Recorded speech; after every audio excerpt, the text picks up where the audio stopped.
let's talk about vinyl, how great it is and how superior it is, just at least in my opinion, to any other way to listen to music. Yeah. Unless you're going to be there with the 2-inch in a room or the half-inch master.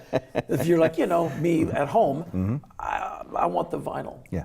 No, the vinyl's got the thing. First of all, having started making records when there was really only vinyl and cassettes, maybe, I guess there were cassettes, the way you went about making a record was different because you started losing some sound quality after about 17 minutes, and if you went over 20 minutes, the low end was going to go away, right?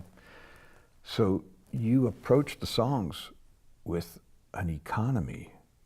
There was no room to be self-indulgent. I mean, there are plenty of self-indulgent records, but in theory, you really had to do a lot of self-editing, and you had to keep the times down, and nothing should have been in there. There should have been no 8-bar segment in there that wasn't contributing directly to the emotional impact of the music, because there just wasn't room for it. So self-editing was huge. Also sequencing.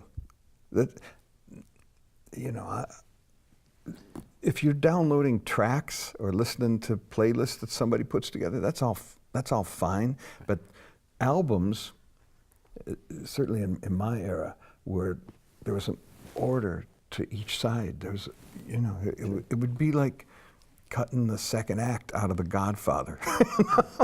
But to be clear for our viewers, we are talking about the physical limitations of the space of a 12-inch side. Exactly. And so you've got only so much room, and it is true, as we get closer to the end of the side, we start losing frequency.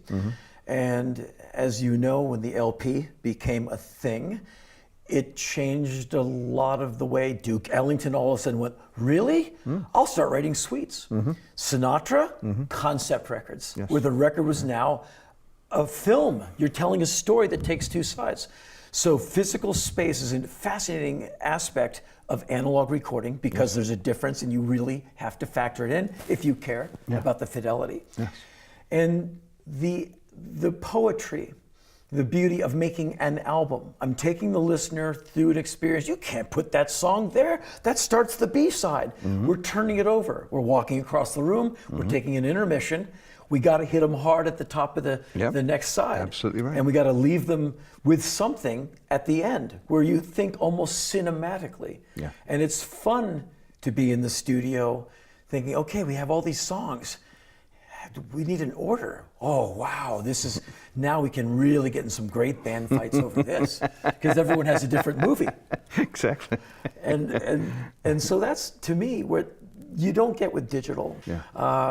I think even when people started sequencing their own albums for CD, everything changed because suddenly, to really get through the whole thing, you had to have, an hour to listen to it as opposed to 15 minutes to get through a side. So there was marketing people would encourage you to put like the focus tracks first.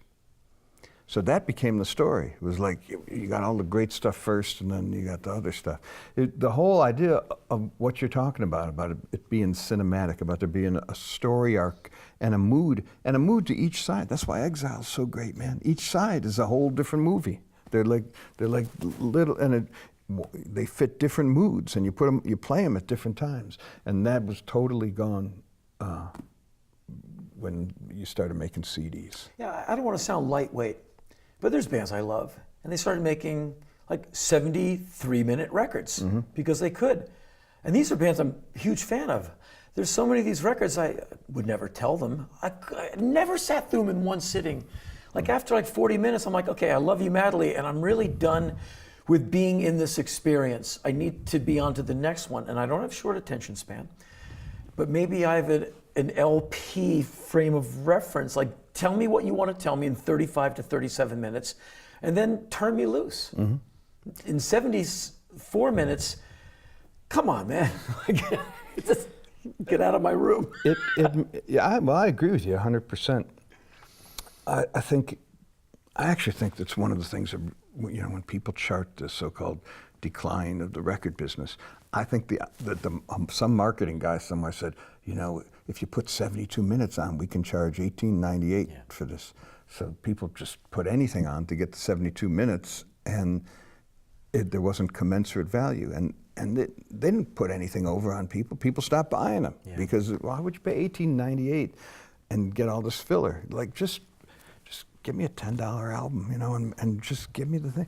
I actually think that even though it was originally dictated by the physical limitations of what you could get on a vinyl side, there's something about 15 to 20 minutes that's the right amount of time to tell the story. Yeah.